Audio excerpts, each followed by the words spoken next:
Hello and welcome everybody. Jack Acid with ApexHead.com bringing you episode 18 of the F1 2012 I Am No Expert Career Mode series, and today we are at the Yas Marina circuit in the Arab Emirate of Abu Dhabi. And as you can see at the end of practice here, was topping the timing and scoring sheet, so I thought that would bode well heading into the weekend. Was pretty happy about that, but of course you never really know what other drivers are doing, especially in practice. So moving on to Q1. Historically speaking, I've had pretty good success here. I'm not exactly sure why. It's not my particularly favorite track or anything. I like it okay. But generally I've had good success. Team expectation is to qualify 10th, and as you can see, no weather to speak of for the weekend, as you'd probably expect. So running you through the setup here that I've used, and you may note the annotation here that points to my website, and there's some links there that you can jump out to check up on setups for this particular circuit. So feel free to check those out. And because of my success in practice, I think I'm going to go ahead and leave on the prime tires. I usually start with the options even in Q1 just because I generally need to, honestly. But going to go ahead and leave on the primes just to see what I can do in a couple of laps. And as you can see here at the end of lap 1, we were able to get into P2, but Hulkenberg's in front of us, so that doesn't really bode very well. Force India kind of a midfield. And you can see having all kinds of problems coming out of the exit on the final corner, already down into P8, so this is not particularly going well. So going to go ahead and pull back into the garage, running low on fuel anyway, and have a look-see at what the AI is up to. Currently running in P14 and Kobayashi running P4. So going to take the opportunity to throw on the options and kill a little bit more time and then go back out for a handful of hot laps. Remember, we do need to get into the top 17 in order to move on to Q2. But here in lap 5, you can see that I got my time invalidated, and that was a result of a corner cut just prior to the cut here. So time has expired. Going to go ahead and turn down the engine and bring it in. Absolutely no reason to push the car under these circumstances. And as it turns out, I could have basically not gone out and kept the P15 result to move on. So a strategic error on my part, using some of those option tires when I had absolutely no reason to, as it turned out. But I was nervous, so that's why I went out. But can't complain about getting into Q2. And probably won't need those tires anyway, but you can burn through tires very fast in qualifying, at least I generally do. And starting to get concerned about the pace I had in practice not really showing up here, and very nervous about getting into Q3, but I am going to go ahead and leave on those used tires that I just started to use. I only got in a handful of laps, so might as well set some times on them since they're going to be thrown out anyway. But you can see having all kinds of problems at the end of the long straight, and that's going to screw up my first lap really bad. And then here in the end of lap 2, you can see, you know, obviously improving my time from that problem in the first lap, but really having absolutely no business even being here right now, running in P16. And for reasons unknown to me, Mark Webber running P17 at the moment, but going to have to go ahead and get on some fresh options. It was worth a try. Might as well use those tires. Like I said, going to not use them ever again anyway. So thought I'd go ahead and try a couple laps, but that obviously didn't work out. So now going to throw on a fresh set.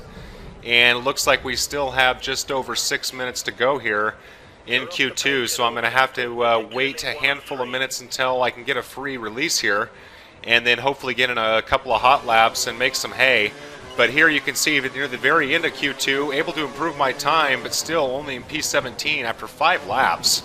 So basically this is a complete disaster. Going to be stuck in P17 for the start of the race as the sun starts to set here, just like my qualifying hopes, and not really sure what to say. Like I said, I usually do pretty well at Abu Dhabi, and for whatever reason, just not finding the pace, struggling with some of my corners. Definitely have had some of my own problems, but like you can see here, going a little bit wide, and basically have nothing left to play for whatsoever. Going to go ahead and save the tires and the car, and we're going to have to see what we can do to make it up on race day. So taking a quick look at who was bumped out. Lewis Hamilton in P11, that's a big surprise. Paul di Resta there in P12. Nico Rosberg, very strange midfield. In fact, Mark Webber only qualifying in P16. So maybe it's not just me, the very strange grid, especially in the middle of the field there. I blame Pirelli. How's that? That makes it easy, right? Okay, here on race day, got some overcast, but again, there was no rain forecasted. At least as of yesterday, team objective is to finish 11th in the race. Let's take a quick look at the starting grid. Sebastian Vettel on pole position. Fernando Alonso right there behind. Michael Schumacher back up into P5. Jean-Eric Vergne qualifying in P7. That's an impressive start for the young Frenchman.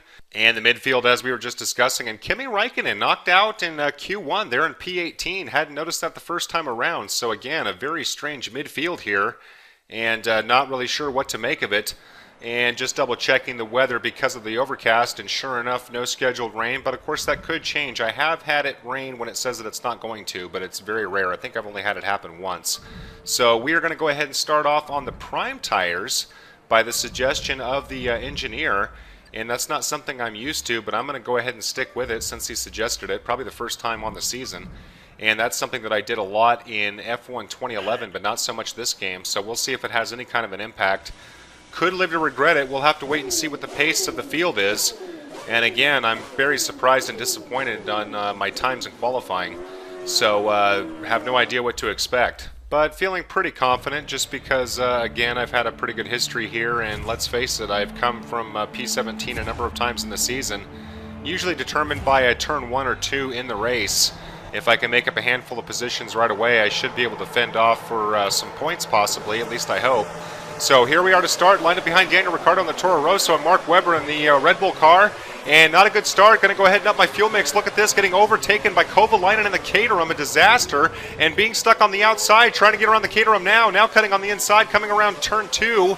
And trying to make up some ground here, and wheel-to-wheel with Webber coming out of turn 2. Contact there. There's all kinds of problems on the left-hand side. Now competing for P13 behind Paul di Resta in the Force India, coming down to the hard braking point chicane.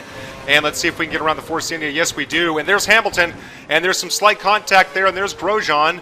And no penalties, but a little rough coming through here, got to be honest. Probably not the most polite way to start a race, coming around the hairpin. Now wheel-to-wheel with the Lotus coming down the long straight for the first time. And currently up into P9. Have to wonder what would have happened if I would have cut on the inside there at turn 1. And as you can see, keeping pretty good pace with the Lotus coming down the long straight here. And hoping that we can get in front of the Lotus coming down into turn 8. One of the most difficult corners on the circuit for me, no question about it. In fact, going a little bit wide there, but able to stay ahead of Grosjean. But he's all over our gearbox coming out of the exit there. And now as we come around this very wide bending left-hander, there he goes on the outside. He's got the pace. He's not going to have any problems. Let's see what we can do up here at turn 11. And being hounded by Senna now in the Williams car. And almost wheel-to-wheel there with Grosjean, but able to glide in front of him. And coming through these little twists there, taking out the cone. Probably being a little too conservative, trying to stay ahead of Grosjean, but able to get ahead of him all the same and up into P9. And hopefully we'll be able to start extending some gaps as I roll up over the curb and lose some speed. And now coming down here through turn 17 and going wide here. And Grosjean trying to get a piece and not able to get around, but now he's looking for any kind of a window he can. Coming around turn 19 and contact from behind, and I see a car falling back. That must have been Grosjean. Have to think that I must have clipped his nose. He was trying to go for a window that wasn't there and paid the price for it. No penalty from the stewards, considered a racing incident. And now Senna all over our gearbox. You can see having some problems coming around the final corner. Now changing my fuel mix, so probably up that again, coming back onto the long straight. But at the end of one lap, as I go wide coming around turn 1, should be able to take that in third gear at the lowest, but having problems. But at the end of lap 1, running P9, and let's see what happens with Senna. Here he comes, and should have no problems here at the braking point. Obviously shaving off our sector time from a very slow lap 1. And trying to stay ahead of the Williams coming around the hairpin and hoping to avoid contact, being a little conservative there, but that's how you should do it. Cut off any room he's got of getting around. And now upping my fuel mix, as I just mentioned at the start of the lap. And here, skipping to lap 3, you can see still running in P9, and now Lewis Hamilton's overtaken Senna. Remember, we've got a very strange midfield here. And so Lewis Hamilton not able to improve his position. We were able to overtake him early on in the race. In fact, almost came into contact with him back at turn 5 on lap 1. So Lewis and I could be scrapping towards the end of the race here. It's going to depend on how things shake out with the pit stops. As you can see, able to shave off almost 1.3 seconds from my lap time. And you can see I've got a pretty good gap coming down the start-finish straight, but it cinches up very quickly, skipping ahead just about a sector here. And you can see I've got a decent gap. Pretty good train behind Lewis Hamilton, though. And you can see turning my fuel mix up and checking on my fuel load at the time, and currently running just 2 extra laps of fuel, so burning that off a little bit faster than I expected. And because there's no overtake worry here, going to go ahead and turn it down to standard. And Mark Webber in the Red Bull has just overtaken Lewis Hamilton coming down the long straight there, so now going to have to fend off the Red Bull. And here in lap 4, have to think that Mark Webber's not due to pit for a while. Remember, we did start on the prime tires, which means we can stay out longer. And here he comes on a hard charge, turning my fuel mix up and burning my KERS, and trying to get in line to take this corner and trying to keep the Red Bull in my rearview mirrors. And able to stay ahead of him, but very, very ugly coming through here. starting to lose my focus a little bit and barely avoiding the curb there. There's a lot of high curbs here at Yas Marina. Have to be careful. You will spin out very, very easily. And turn 14 is especially treacherous if you come into it wrong. So handling turn 17 here much better. And so have to think that Mark Webber probably will not pit. It's too early for that. So going to have to keep him behind us as long as we can. And he should go in before us. I'm sure he started on the option tires. As you can see him making up some good ground there, coming around turn 20, now turn 21, and not going wide this time, not having the greatest speed coming out of there. But again, the gap's pretty good coming along the main straight, so still running P9 here at the start of lap 5, and finally starting to hit turn 1 a little bit better. So skipping further ahead into lap 5, and you can see Mark Webber making another charge again, and he's definitely got my number coming down this stretch here. And once again, getting pressure and handling turn 11 pretty well. Also a very tricky corner, and starting to find my rhythm just a little bit here. Feeling a little bit more confident coming through sector 2, which has been a little problematic for me all weekend. And so hoping I can kind of keep building on that. Remember, we want to build up as much of a gap as we can before we go into the pit stops in hopes of maintaining this P9 position right now, but that's probably unlikely. Just because I tend to get jumped at least a couple of positions in the pits, but we'll have to wait and see how things go. So coming around turn 20 here and getting things a little bit wrong, going up over the curb, and here comes Mark Webber. Is he going into pit? No, he's not. He's right on our gearbox, coming around turn 21 and slowing down a great deal just because of concern of going wide. And now that's going to give Mark Webber an opportunity to pass here, coming down the start-finish straight, but he's not able to get around. And now being told by my engineer that Kobayashi, my teammate, is outpacing me by 2 seconds per lap. Good God. So that's probably a stronger indication of how my race is going. You can see there's a number of cars that are just starting to come down the long straight there. So obviously a major, major gap between me and P8. But right now, just trying to stay ahead of Webber and hold him off long enough for him to go into the pits. He's been giving me problems. Going to go ahead and up the fuel mix here. Burn off a little bit of my curves to get up to 5th gear. And let's see if Mark Webber's able to make a move. It looks like he's going to have an opportunity to. Let's see if he's going to make a move on the inside. I'm going to stay on the outside. Here he comes, and there he goes, and backing off now and adjusting my fuel mix, and he's got me spooked. Going wide here at turn 8, trying to get back on the circuit and avoid the cone, and contact there from behind. I'm not sure if it was with me, but Mark Webber's still behind, so it could have been cars behind him. I did hear contact, and here comes Mark Webber again up in the fuel mix. Have no option, have to let him go by. Let's see if we can get him down here at turn 11 and avoid contact and gliding in front of him, just like we were able to stay ahead of Grosjean earlier on. And somehow, some way through that duel there, able to maintain P9, but you can see getting my angle wrong, coming around there at turn 14, up in the fuel mix now.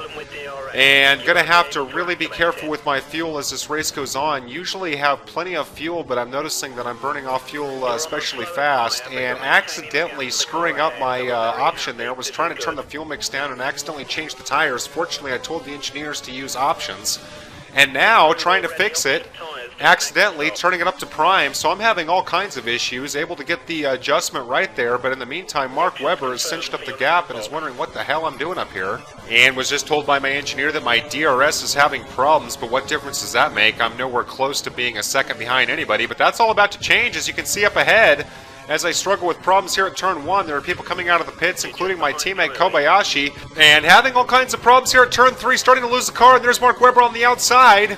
Wheel to wheel coming down into the hard braking point, and that was very, very close. Having a little bit of video flicker here. That's strange. Didn't notice that when I was playing. Must have been something with the capture. But going back to that incident, almost took Mark Webber off as I was trying to adjust and correct coming out of turn 3. So that was extremely close, but you can see that Mark Webber, unaffected by the incident, still riding one position behind, and I didn't stop to notice, but had actually made up one position from the pit stops. And so starting to lose the car here, coming around turn 19, and there goes Mark Webber. And I've got a pit in 1 lap from now. Let's see if Mark Webber goes in. He's finally able to get around me, and yes, he is going into pit. So even though he was able to overtake there, kind of no harm, no foul, but of course I do lose the significant time there, and you can see that my tires are getting pretty worn down, and I'm going to be very, very anxious to get on fresh rubber. I'm definitely starting to feel some slip on the tires, so skipping ahead here in lap 8, and you can see that Maldonado in the Williams has got pretty good pace, coming down into the long straight, and he pokes his nose out for just a moment, but then falls back, coming into the braking point and in turn 8, able to stay ahead of him. rolling up over the curb just a little bit, spun out, coming over the top of that many times. And so now finally coming in from my pit stop, and again, my tires are pretty much shot. And so, again, having problems with my menu, accidentally adjusting the brakes as I'm trying to adjust the fuel mix. So really just having a problem with my finger control in this race, and it's kind of showing up in the results. Running P10 right now. Remember, we were running P9 for the bulk of the start of the race. There's P11, and now P12, and I hate this pit exit. And if you've ever raced here, you know exactly why. It's such a sharp corner. Now P13, boy, losing a lot of time in the pit lane. And so that's no good as we get overtaken by Mark Webber. So missed him. And here comes Nico Rosberg in the Mercedes right up on our gearbox, fresh out of the gates. Remember, we're running on the cold tires, so we're going to be a lot slower. Coming through the chicane here, trying to stay ahead of the Mercedes and having problems coming over the curb there. And there goes Rosberg. And now trying to stay close to him and have to go wide to avoid coming into the back of him. And now down into P14, so things really not going well at all. Forgetting to change my fuel mix coming out of the pit stop. Got to fix that right away. And really hoping that I can catch Rosberg coming down into turn 8. We'll have to wait and see what happens. I tend to get over-aggressive in these situations, and this is no different, braking way too late and going wide there, and have to come in behind Rosberg, getting back onto the tarmac. And you can see no real threat of losing yet another position, but any hope of catching Rosberg is probably gone as a result of that off. So things unraveling very quickly here in lap 9. In fact, things running pretty status quo, skipping all the way up here to lap 12. And here's our old rival, Roman Grosjean in the Lotus. Remember, we did have contact with him earlier on as I start to have problems coming through the chicane there. And Grosjean, this is the exact same problem that I just had with Rosberg, able to get around me as I have problems with the traction coming around that corner yet again. And deja vu, Roman Grosjean able to get ahead, upping our fuel mix now and burning off our curves, doing anything that we can to stick with him, and really hoping to avoid the same mistake that we made with Nico Rosberg earlier on. Cannot overshoot this, but this is going to be our only chance to get in front of Grosjean, and slight contact there. Wheel to wheel coming through there. Pretty aggressive on my part. That was an accident. Starting to lose the car yet again, but able to get ahead of Grosjean, but that's not going to last long. Here it comes on the inside. He's going to be able to overtake easily, and we are taking this duel down into turn 11. Let's see if we can get ahead of him without incident. Want to avoid going off and want to avoid contact, and able to get in front of him, similar to an overtake that we had earlier on. Remember, we had the incident, so Grosjean and I, even though our rivalry, I believe, is officially dead, I'm going to be taking his seat next year with Lotus. I guess he's not happy about it. And maybe have to think that maybe Sauber's doing a little bit of its own sabotaging, given my pace here on the weekend. But skipping ahead here to lap 13, and Grosjean and I still locked in combat. More problems here at turn 6, and there goes Grosjean's front wing as I came back onto the track. Now there definitely was front end damage to his car, so things sort of deteriorating by the moment. And there's no question that he's going to be very upset about that. Just double checking my fuel mix, and here he comes on the outside, going to be able to overtake easily. And once again we find ourselves in the position of having to try and get the position back down here at turn 8. And this time a lot cleaner, could see the corner a lot better even though I was on the inside, able to get back in front of him, but I'm not out of the woods yet. Still have to make sure that we have no problems coming out of turn 10 down the long straight. And fortunately for me, probably because of the wing damage, Grosjean really of no threat for the rest of the race, so skipping ahead to the final corner and in a fitting fashion going wide. Basically just an overall ugly race, ugly weekend, strategic errors, bad decisions. The list kind of goes on and on in terms of this weekend. So even though we were able to beat Grosjean, again, with the rivalry over, that really means nothing except for being able to laugh at him a bit. And you could see our teammate Kobayashi able to finish in a whopping 6th. So taking a look at the final results, Fernando Alonso able to secure the victory. Michael Schumacher finishing where he started. And Jean-Eric Verne able to hold down P7. And Lewis Hamilton back in P16. So a terrible day for Lewis as well. Meanwhile, Mark Webber was able to get up into 11th and Rosberg 12th. So obviously having a less than impressive conversation with my engineers. Pretty anxious to get out of Sauber at this point, feeling a little sour on the whole thing. But hopefully we can regain some of our composure. Going to Austin, Texas for the first time in this series at the new Circuit of the Americas track there. And it's been a long time since I've actually raced on that circuit. I think the last time I did was for my Season Challenge Mode video series, which was way back in September or October, so obviously it's been a very long time. basically all the time that I put into this game I end up posting online, so I really haven't had a chance to do much of anything except for work on this series. But I'll have some time to work on that as soon as this is over. I'll probably go to posting periodic races for the series. But my focus following this will be Tales from the Grid, which is a comedy that I've been tinkering with for a couple of months in anticipation of Grid 2, which, by the way, just came out. And if you're curious, I have a lengthy 30-minute review and impressions video posted on my channel. But Tales from the Grid will eventually integrate with Grid 2 in the near future, so I encourage you to join me as that unfolds. So thanks again for watching, everybody. I really appreciate it, and I'll see you at the next one.